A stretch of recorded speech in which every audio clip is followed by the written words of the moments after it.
Audio Jungle.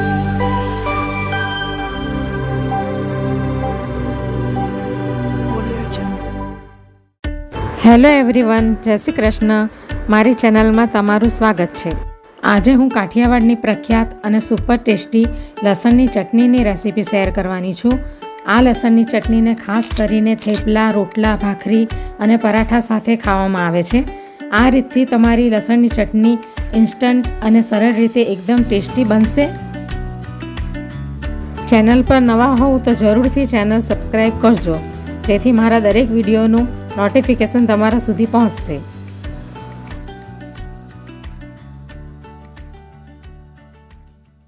આજે હું કાઠિયાવાડની special લસણની ચટણીની રેસીપી શેર કરવાની છું. તો એના માટે મેં આવા 4 થી 5 ગાંઠિયા લઈ લીધા છે મેં લસણના. એને છોલીને તૈયાર કરી લીધા છે. હવે આપણે સૌથી પહેલાં લસણને ખાંડી લેશું ખાંડણીમાં.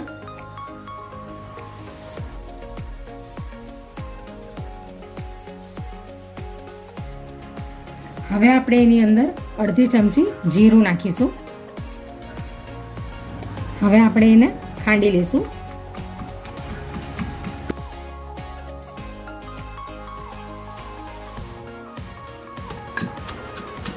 તો આવી રીતે આપણે બધા લસણને જીરુંની સાથે ખાંડી લઈશું. તો આ રીતનું આપણે લસણને ખાંડી લેવાનું છે, આવું અધકચરું. તમારે અગર ઝીણી પેસ્ટ જોતી હોય તમને સ્મૂથ, તો તમે મિક્સીમાં પણ એને ગ્રાઇન્ડ કરી શકો. તો હવે લસણ આપણું ખંડાઈ ગયું છે. તો હવે આપણે આજે કાશ્મીરી લાલ મરચાંને મેં જે એક મોટી ચમચી લઈ લીધી છે, એની અંદર આપણે થોડું પાણી નાખીશું.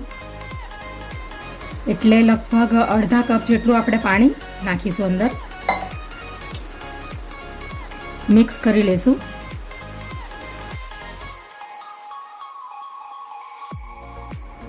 હવે આ મરચાંને આપણે સાઈડ પર રવા દઈશું. પછી આપણે એને નાખીશું અંદર. તો હવે ગેસ ઉપર મેં પેન મૂકી દીધું છે. તો હવે આપણે એની અંદર 3 ચમચી જેટલું આપણે ઘી નાખીશું.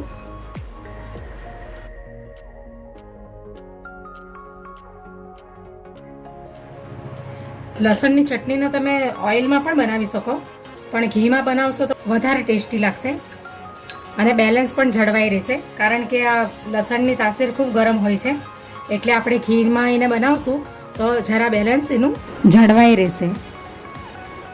તો ઘી ગરમ થાય એટલે આપણે આ બધી લસણની પેસ્ટ અંદર નાખી દઈશું.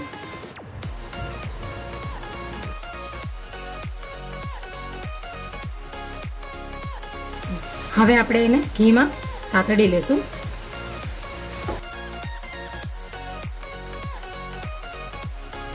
સ્વાદ પ્રમાણે આપણે અંદર મીઠું નાખીશું. થોડો એનો કાચો ટેસ્ટ જતો રહે ત્યાં સુધી આપણે એને જરા શેકી લેશું. આ લસણની ચટણી કાઠિયાવાડની ખૂબ જ ફેમસ ચટણી છે.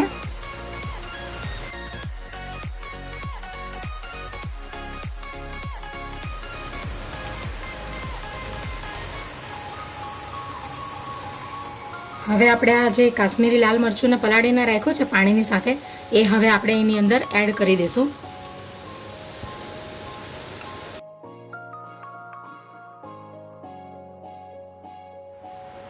હવે આપણે એને મિક્સ કરી લઈશું.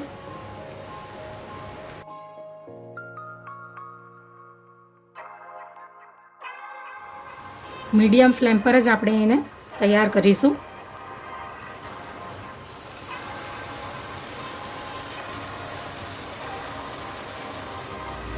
લસણને તમે ખાંડો ત્યારે એના થોડાક આખા ભાગા જ રાખવાના. એનાથી એનો લુક પણ સારો આવશે અને ટેસ્ટ પણ સારો આવશે.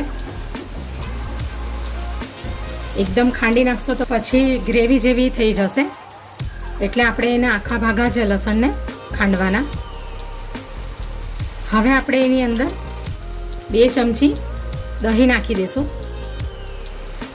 દહીં નાખવાથી લસણની ચટણીનો ટેસ્ટ એકદમ જ સરસ આમ ચટપટો આવશે.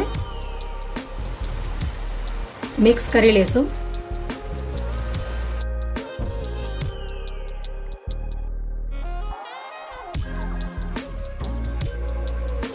હવે 2 થી 3 મિનિટ સુધી આપણે એને ચડવા દઈશું.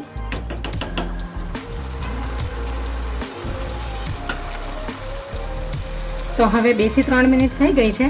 તો હવે આપણે ગેસને ઓફ કરી દઈશું. હવે આપણે એને એક ડીશમાં કાઢી લઈશું.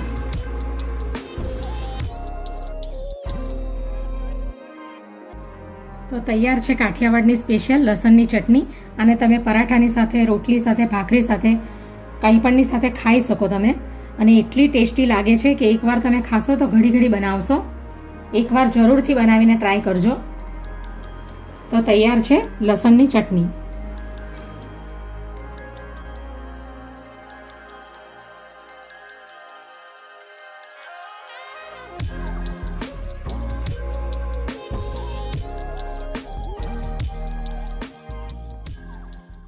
Audio Jungle.